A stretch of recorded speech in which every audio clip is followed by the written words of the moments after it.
여러분, 우리가 1대1로 혹은 1대 다수로 우리가 하는 어떤 말을 상대에게 관철시키려면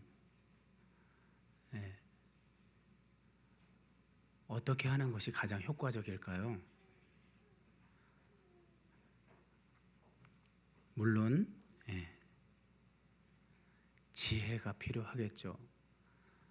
그런데 이 지혜를 한 2400~500년 전에 이미 이 사람 사는 세상에서 지혜에 대한 얘기를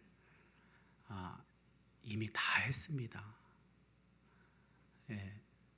그리스에서 우리 철학이 태동될 때 아리스토텔레스라는 사람이 했고, 또 비슷한 시기에 공자, 또 석가, 2000년 전에는 우리 예수님이 이들을 상대해서 종합 정리를 해주셨죠.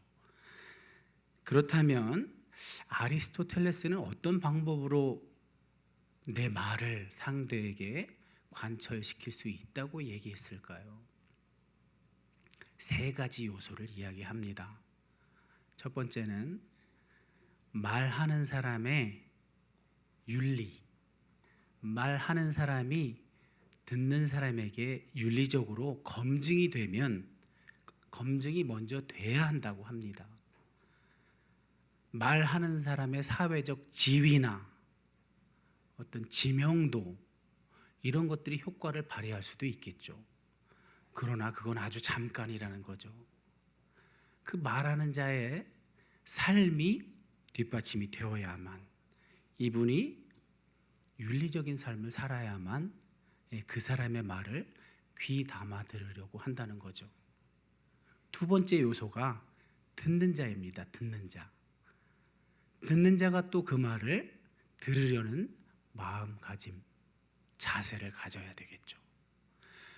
그런 다음에야 비로소 말이랍니다. 말을 아무리 잘하고 온갖 수사를 동원하고 진짜 정치가들 그 연설 있잖아요. 그런 것을 아무리 잘해도 앞에 2 요소가 뒷받침이 되어야만 그 말이 통한다는 거죠. 오늘 우리가 읽은 본문을 살펴보면 아무리 선지자, 하나님께 보증받은 사람, 구약에서 선지자는 하나님이 말씀을 주시면 항상 그 앞에다 선지자들이 여호와께서 이렇게 말씀하신다, 또는 여호와의 말씀이다, 이걸 먼저 이야기하고 말을 해요. 왜 그러는 걸까요? 이 말을 지금 내가 하는 말로 들으면 듣는 자들이 그걸 수용하겠어요? 여호와의 말씀이라고 해야만 그들은 여호와 신앙을 가졌기에, 지금 저 선지자가 비록 자기 입술로 얘기하지만 저건 하나님의 말씀을 대언하는 거다, 이렇게 인정하는 거죠. 그런데 그렇다고 정말 하나님이 입에 넣어준 말씀만 가지고 가서 코 아마르 아도나이, 이게 이제 그들이 사용했던 말이에요. 이런 말을 툭 던지고 나서 하나님이 하신 말씀을 했다고 치자고요. 그랬을 때 그 말을 들은 백성들이 어떻게 했나요? 대부분 귀에 듣기 거슬리거나 자기에게 불리한 말씀이면 선지자조차도 제거를 해버리죠. 심지어는 예수님도 제거를 당했는데요. 그래서 비록 여호와의 말씀을, 하나님의 말씀을 공식적으로 대언하는 자라도 지혜가 필요합니다. 잘못했다간 말도 다 못 끝내고 죽는 수가 있으니까요. 오늘 선지자 나단도 마찬가지입니다. 나단을 다윗에게 보낸 건 여호와이십니다. 그래서 그가 다윗에게 가서 말했다고 합니다. 원래대로라면 이 1절을 시작하면서 이 말씀 다음에는 이스라엘의 7절 하반절, 이스라엘의 하나님 여호와께서 이와 같이 이르시기를, 이 말이 원래 와야 돼요. 대부분의 예언자들이 선포하는 말씀의 공식이 이래요. 근데 오늘 나단은 그 공식을 무시합니다. 나름대로 지혜를 발휘해서 중간에 웬 이야기 하나가 끼어듭니다. 만약 1절 상반절에 다윗에게 가서 그에게 이르되 하고 7절 하반절에 가서 이스라엘의 하나님 여호와께서 이와 같이 이르시기를 해놓고 그 뒷말들을, 이건 하나님이 입에 넣어준 거니까 그대로 했다고 치자고요. 그렇다면 다윗은 어떻게 반응했을까요? 팩트잖아요. 팩트, 진실. 하나님은 무소부재하시고 우리의 머리카락도 다 세시는 분인데 다윗이 아무리 감추고 싶어도 하나님께는 다 드러나죠. 아니나 다를까 나단이 무슨 수로 다윗이 행한 걸 알았겠어요. 다윗은 아주 비밀리에 행했는데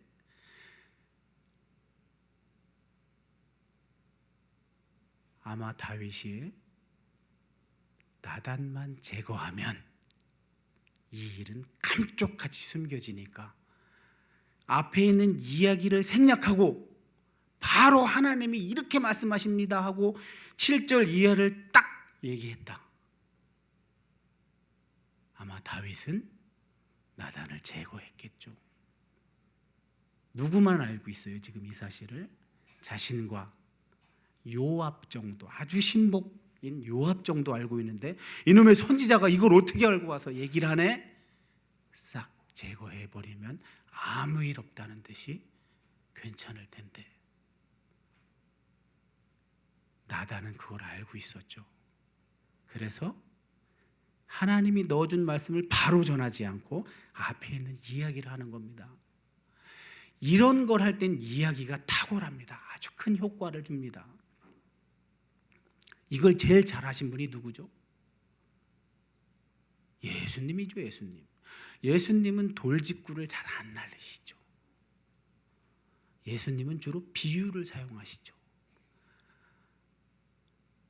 예수님이 만약에 우리나라에서 태어나셨다면 어디에 태어나셨을까요?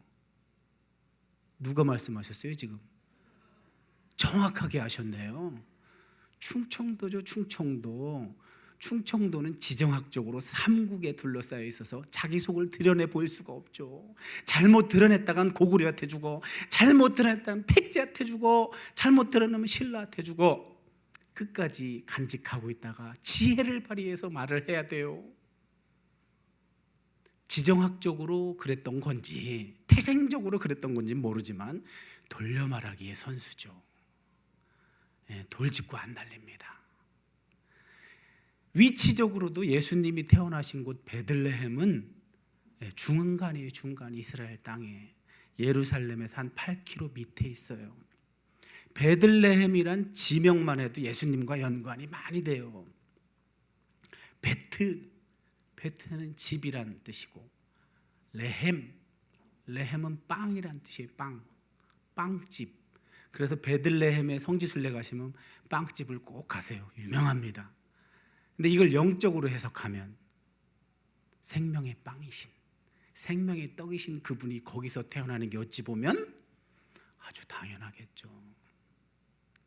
또 레헴이라는 단어가 알파벳은 다르지만 레헴으로 발음되는 게 또 태라는 게 뜻이 있어요. 태, 자궁, 태. 거기서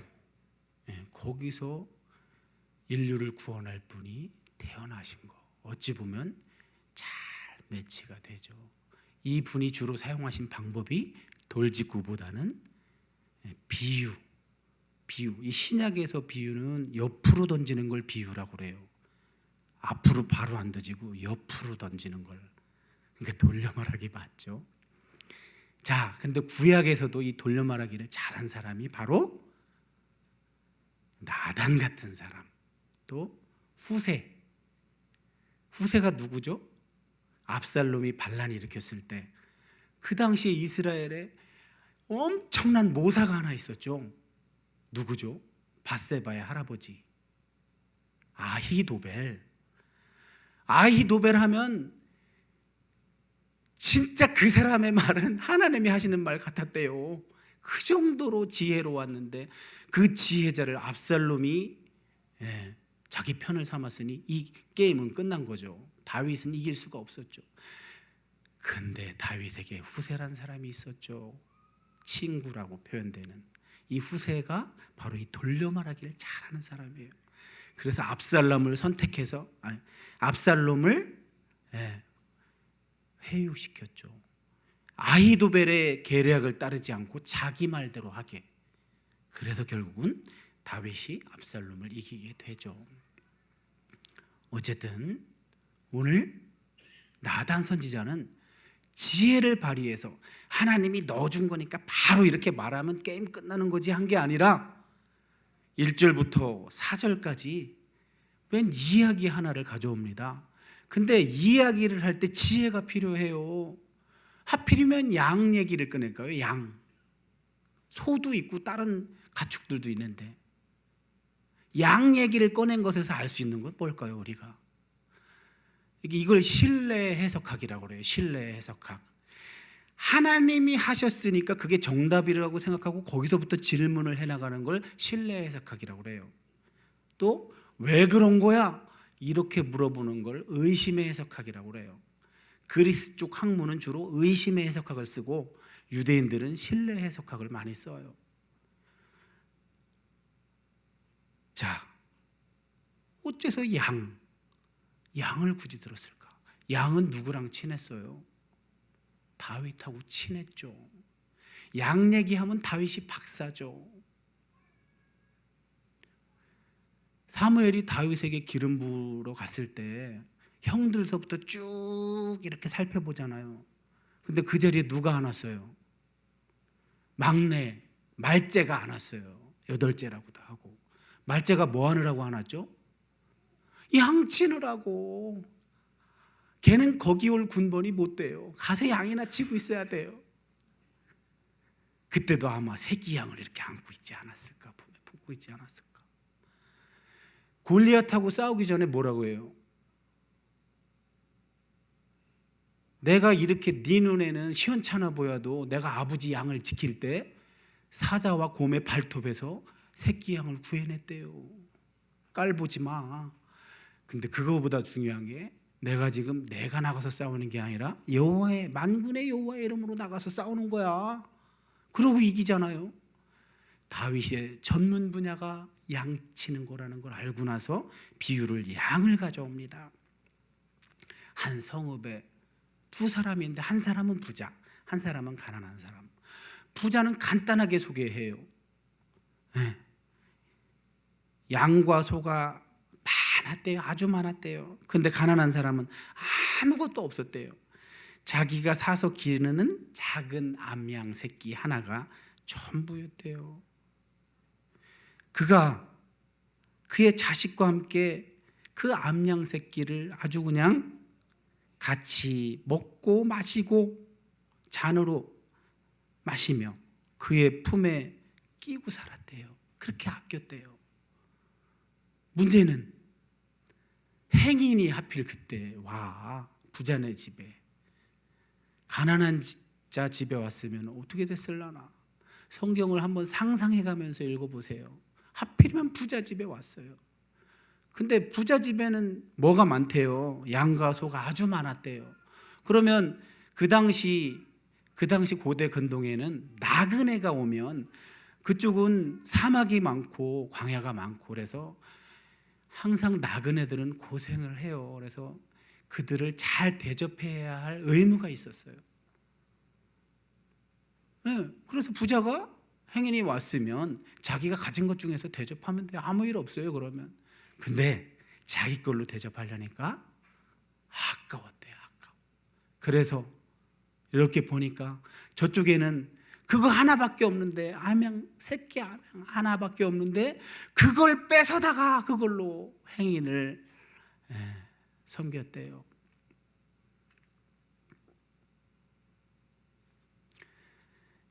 이 이야기를 다윗이 지금 듣고 있는데 이 이야기를 들을 때 다윗이 이게 자기 이야기라는 걸 알았을까요? 보통 얘기를 듣다 보면 그게 자기 얘기인지 잘 모르잖아요. 남 얘기인지 알고 잘 듣잖아요. 다윗은 지금 뭔가에 홀려서 너무 평화로운 시기를 지내고 있다 보니까 약간 무뎌지긴 했어요, 지금 다윗이. 그렇지만 다윗 누굽니까? 이스라엘의 왕이고 하나님이 택한 사람인데 율법을 얼마나 잘 알 거예요. 네. 벌써 다윗이 그 이야기를 듣자마자 흥분을 해왔고 화를 내면서 나단에게 말했대요.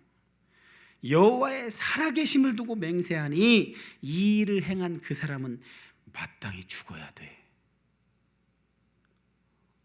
양으로 대접했다고 죽어야 된대요. 와, 만약에 이 얘기가 자기 얘기인지 알았으면 죽어야 된다고 했을까요? 절대 못하죠. 지가 죽어야 되는데 아직까지 지 얘기인지 모르는 거죠. 그러니까 죽어야 된다고 한 다음에 그 다음에 하는 소리가 그가 불쌍히 여기지 아니하고 이런 일을 했으니 양 새끼를 4배나 갚아주어야 한다. 모르고 있지 않았네요, 율법을. 원래 율법에 남의 양을 해쳤으면 4배로 갚아야 되고, 잠깐 문제 하나 나갑니다. 소를 해쳤을 땐 몇 배 갚아야 할까요? 힌트를 드리고 있는데 아무도 눈치채지 못하시는구나. 5배. 이걸 여기 입시생 없나? 김영찬 이거 외울 때 양사소오 이렇게 외웠어. 양사소오. 양 4배, 소 5배.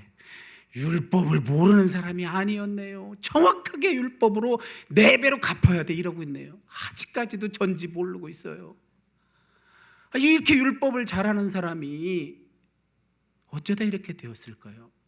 우리 평화의 시기를 조심해야 됩니다. 원래 이 일을 저지르기 전에 요 앞에 보면 다윗이 어떻게 하다가 이 사건을 저지르게 돼요? 왕궁 옥상을 거닐다가. 사실은 다윗은 이때 왕궁 옥상을 거니르면 안 돼요. 원래 왕은 사무엘이 기름 부어 왕으로 세운 사람은 요 때가 전쟁에 나가 있을 시기예요. 그 라빠 암몬 마지막 전투죠. 다윗이 이스라엘 주변 국가를 다 정복해서 통일하고 이제 마지막 하나 남았어요. 라빠 암몬, 오늘날의 요르단 땅 암만이란 도시인데 거기 한 군데 남았는데 이제 거기만 정복하면 완전 정복이 진짜 떵떵거리고 사는 건데 자기가 나가야 될 차례인데 왕이 직접 나가야 될 차례인데 이젠 아이고 이제 끝났다. 저거 하나만 정복하면 되는데 하고서 요압을 대신 보내죠. 하고 자기는 왕궁 옥상을 거닐다가 봐서는 안 될 걸 보고 말았죠. 봤어도 그렇지 지는 가진 게 많잖아요. 그죠? 후궁도 있었고 첩도 있었고 얼마나 많아요. 해결할 길이 있는데 하필이면 지금 자기의 충성된 신하로서 전쟁터에서 나가고 있는 부하의 아내라는 사실을 알고도 그렇게 하면 되겠어요? 자기는 그러지 않고도 해소할 길이 얼마든지 많은데 그 자체로 누가 뭐래요? 생육하고 번성하여 땅에 충만하라고 사람을 지으셨으니 남자는 생리학적으로 그것이 들어차면 배설하고 싶은 욕구가 차는 거 누가 뭐라고 그래요? 그건 굉장히 생리학적인 건데 누구에게나 다 있는 건데 그건 자기 아내에게 풀어야지. 저는 많잖아. 그거 하나 있는 거예요. 여호와 보시기에 괘씸한 거죠. 그게 천하의 다윗. 어떤 다윗이에요? 사울은 잘못한 거 사울이 더 많았어요. 사울 번제 자기가 들었다는 거. 그러고 그거 진멸하라고 했는데 안 진멸한 거. 요거 2개가 크게 부각돼 갖고 그냥 하나님이 버리시잖아요. 그러고 다윗을 세우잖아요. 근데 다윗은 지금 살인죄, 아니, 간음을 먼저 했죠. 간음죄를 덮으려고 살인까지 하죠. 거기에 탐심, 내 이웃의 소유를 탐하지 말라. 몇 계명을 어긴 거예요 지금? 3가지 계명을 다 어기고 있는 거예요. 그 율법을 그렇게 잘하는 사람이. 자, 나단이 지혜를 발휘해서 이렇게 남 얘기처럼 하는 동안 다윗이 그 얘기에 쏙 빠져들어서 그게 지 얘기인지도 모르고 잘 듣고 있다가 이렇게 말을 하고 나니까 나단이 당신이 바로 그 사람이에요. 이때쯤 다윗은 아까 말씀드린 것처럼 잘 생각해 보세요. 이때쯤 다윗은 어땠을까요? 당신이 그 사람이야 라는 말을 들었을 때 지금이라도 죽여 없앨까 이거를? 근데 앞에 한 짓이 있잖아요. 요 전에 노해 때잖아요. 남의 잘못에는 그렇게 노해, 지 잘못은 보지도 못하고. 근데 이미 이야기를 통해서 옳고 그름이 확 인식이 된 순간, 지금 그의 자신이라는 게 밝혀진 순간 아무리 용기가 있고 힘을 권력을 가졌어도 이젠 못하는 거예요. 그렇게 나단이 이걸 알았던 거죠. 나단은 또 뭘 알았느냐? 앞에 율법 말하는 거 보세요. 양은 4배, 소는 5배. 이 사람은 자기가 지금 실수하고 있구나, 잘못된 길에 들어서고 있구나라는 거를 깨닫게만 해주면 돌아올 사람이라는 거를 이 선지자는 알고 있었죠. 그래서 그것 깨닫게 해주느라고 4절까지 이야기를 동원한 거예요. 이야기는 아주 효과적인 방법인 거죠.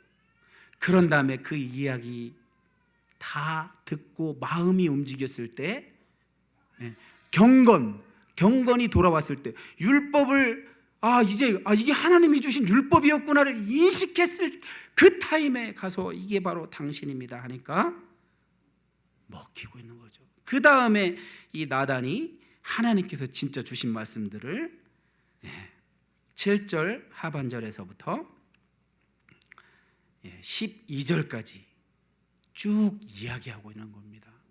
이거는 우리가 굳이 읽지 않아도 요 앞에까지 이야기들을 다 알고 있잖아요. 하나님이 다윗을 얼마나 이뻐했는지, 다윗에게 얼마나 많은 것을 주었는지, 얼마나 큰 기대를 했었는지 우리는 다윗의 이야기를 하도 많이 들어서 알고 있잖아요. 근데 다윗에게 실망하신 하나님이 말씀하심이 참 두렵습니다. 다윗이 여호와의 말씀을 업신여기고 악을 행했다고 하면서 하나님이 어떻게 심판하시냐 하면, 내가 나를 업신여기고 햇사람 우리아의 아내를 빼앗아 내 아내로 삼았은즉 칼이 내 집에서 영원토록 떠나지 아니하리라. 그리고서 또 말씀하십니다. 내가 너와 내 집에 재앙을 일으키고 내가 내 눈앞에서 내 아내를 빼앗아 내 이웃들에게 주리니 그 사람들이 내 아내들과 더불어 백주에 동침하리라. 너는 그것을 은밀히 행하였으나 나는 온 이스라엘 앞에서 백주의 이 일을 행하리라. 여러분, 하나님은 사랑이시잖아요. 얼마나 사랑하시기에 자신의 고통은 느끼지 못하고 자신이 구원할 자, 그것도 자신을 죽이려 했던 자들까지 구원하기 위해서 고통을 받으실까요?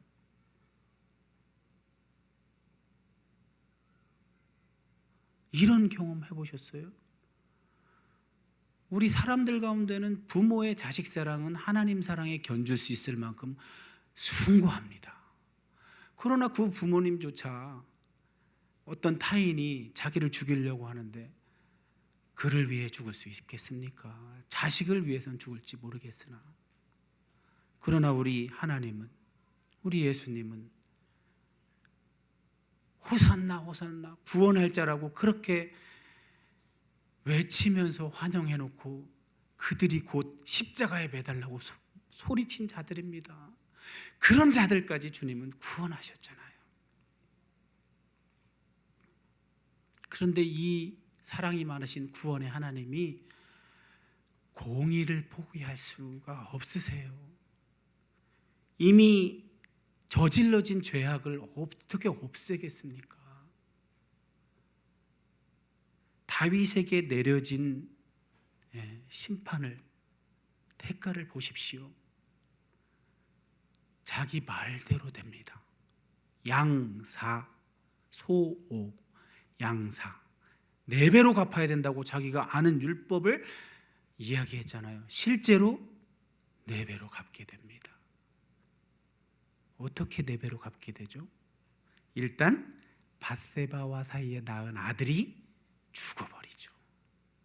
그리고 두 번째는요, 칼이 떠나지 않는다고 그랬잖아요. 맏아들 암논이 압살롬의 동생 다말을 좋아하는데 그 다말을 갖고 장난을 치잖아요. 좋아하는 거야. 누가 뭐래요? 좋아할 수 있는 거지. 그러나 모욕을 주잖아요. 그러니까 암논이 앙심을 품고 있다가 잔치를 열어서, 압살롬이 앙심을 품고 있다가 잔치를 열어서 형을 죽여버리죠. 이 두 번째, 세 번째는요, 그 압살롬조차 죽어버리죠. 아버지를 물리치고 자기가 왕이 되려고 하다가 죽어버리죠. 네 번째는 누군가요? 솔로몬 대신 왕이 되려고 했던 아도니야. 이처럼 아들들이 다 죽어버려요. 4명. 4배로 갚고 있잖아요. 그것뿐입니까? 다윗의 이 사건 이후로 성경 그 이야기를 한번 보세요. 바람 잘 날이 있었나요?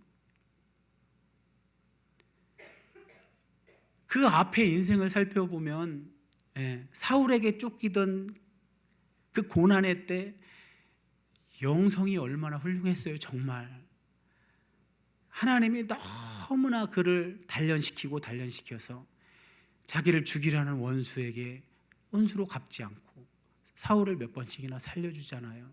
그렇게 또 훌륭했던 다윗인데 평화의 시기 동안에 그만 타락하고 말죠. 타락해서 저지른 일 때문에 그 이후의 인생이 온통 고난이었죠. 이 다윗의 이야기를 통해서 그러면 우리가 다시 허무해져야 합니까? 다윗은 정말 잘 믿은 믿음의 인물이고 우리가 존경하는 인물인데 우리의 관점에서, 시각에서 그러면 이거 뭐야 이거? 실망하고 말아야 합니까? 아닙니다. 여기 놀라운 비밀이 하나 있어요. 평화의 시기를 잘 경건하게 거룩하게 누릴 줄 아는 실력, 성숙한 실력이 있으면 괜찮아요. 이 땅에서의 분명한 축복입니다. 이 땅에서의 좋은 직장, 이 땅에서 누리는 많은 것들, 내가 정직하게 땀 흘려서 얻은 것들, 그 축복입니다. 그러나 하나님은 때론 믿음의 분량을 시험하십니다. 정말 그렇게 누가 봐도 다 가진 자가 이런 것 다 소용없어. 하나님 아니면 이런 수준이 바로 그리스도의 장성한 분량이죠. 성숙이죠. 그런 사람들은 이 부자처럼 자기가 가진 거 많으면서 가난한 자가 안 뺏어요. 자기 거 쓰지.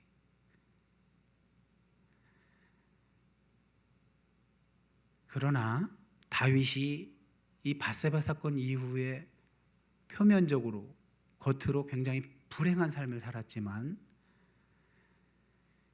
잘 살펴보면 다윗의 이 사건 이후의 작품들이 있어요. 시편이나 여러 작품들을 보면 성숙함이 사실 많이 묻어납니다. 성숙한 다음에 오는 고난은 그저 고통으로만 느껴지지 않아요. 사실은 여러분 이미 경험해 보셨잖아요. 여기 여러 어르신들, 우리 청년들의 부모님, 조부모님들, 그 자녀를 향한 사랑들, 너무나 고통스러운 상황에서도 희생할 줄 아는 그 고귀한 숭고한 사랑들, 그거 표면적으로는 불행해 보이고 불쌍해 보이고 안 행복해 보일 것 같지만 정작 사랑하는 그 당사자들은 행복하죠. 모든 걸 아끼지 않고 내어주는 그것이 만약에 강요된 것, 억지로 된 것이라고 하면 암 걸리겠죠. 암. 옛날에 저희 어머님이 아버지의 그 가부장적인 어떤 폭력이 있잖아요. 사실 옛날 아버지들, 저희 아버지가 1919년생이에요. 어릴 때 아버지가 어머니한테 하는 거 보면 아유, 저건 너무 심한 거 아닌가, 그런 때가 참 많았어요. 그러면 우리 어머니는 그걸 다 인내하시다가도 이렇게 차오르다가 이제 자기 혼자 푸념을 하실 때 이제 우리 자식들이 듣는지 알고 하셨는지 모르고 하셨는지 몰라도 내가 도망가 버릴 거야, 저 인간하고 더 이상은 못 살겠어, 참는 것도 한계가 있지, 이젠 정말 더는 못 참아. 그럼 어린 마음에 우리 엄마 진짜 도망가면 어떡하지, 우리 아버지 되게 무서운데, 아버지랑 못 사는데, 아버지가 맨날 때릴 때 엄마가 대신 맞아주기도 하고 막 그래, 엄마 뒤로 숨기도 하고 그랬는데 우리를 보호해주는 그 엄마 없으면 어떡해. 다음날 일어나 보니 엄마가 있었을까요, 없었을까요? 있었어요. 안 도망갔어요. 신기하죠. 맨날 도망간다고 그래놓고 안 도망가요. 근데 그런 분들이 암이 안 걸렸어. 이거 어떻게 과학적으로 해석해야 돼요? 네? 어떻게 과학적으로 해석해야 돼요? 온갖 스트레스만 있었다면 암 걸렸겠죠. 그러나 자녀를 진정으로 사랑했기에 승화시킬 수 있었던 거죠. 또 하나, 그런 분들에게 신앙이 아주 큰 역할을 했던 거죠. 신앙이 하나님 앞에 와서 직고했던 거죠. 아브라함이 사라를 누이라고 속일 때 사라가 그냥 꿍하지 않고 따라간 것 같은데, 성경은 말 안 하고 있지만 사라가 누구한테는 일렀을까요? 하나님한테는 일렀을 수 있죠. 여성분들이 신앙이 좋은 이유가 있다니까요. 고난이 많으셨잖아. 우리의 선조분들 하나님한테 직고하는 게 효과가 얼마나 큰데요. 신앙으로 이겨내시고 또 기쁨으로 자녀 사랑을 감당하시다 보니까 그것이 몸에 배고 나중에는 웬만한 고난쯤이야, 고통쯤이야 얼마든지 견딜 수 있는, 그냥 견디는 차원이 아니라 즐기는 차원이 되신 거죠. 피할 수 없다면 즐겨라. 괜히 해병대 용어 같네. 이건 해병대 용어가 아닙니다. 우리 그리스도인의 용어입니다.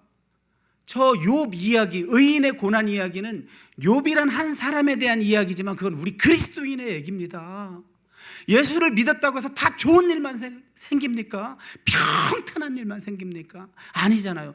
믿는다는 그것 하나 때문에 많은 고난이 우리에게 오잖아요. 어떤 때는 얼마나 억울합니까? 매우 억울하죠.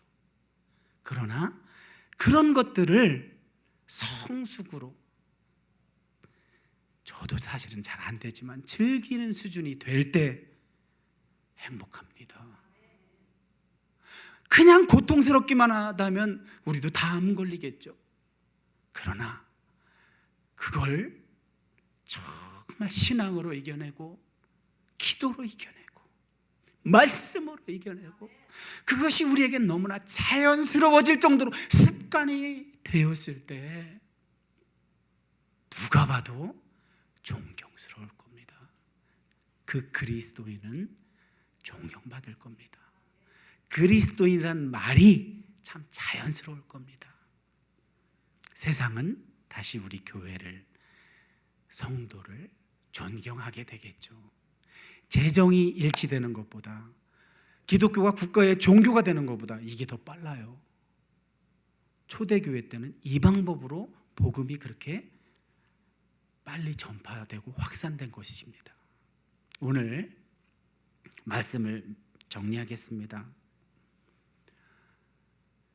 이렇게 성숙한 수준이 되면 벌써 교제를 할 때나 누군가와 대화를 나눌 때 또는 내 뜻을 관철시키고 싶을 때 가르치려는 어떤 성향이 자연스럽게 발동하는 게 아니라, 사실 사람은 타락한 본성을 가졌기 때문에 잘 가르침을 받으려 하지 않습니다.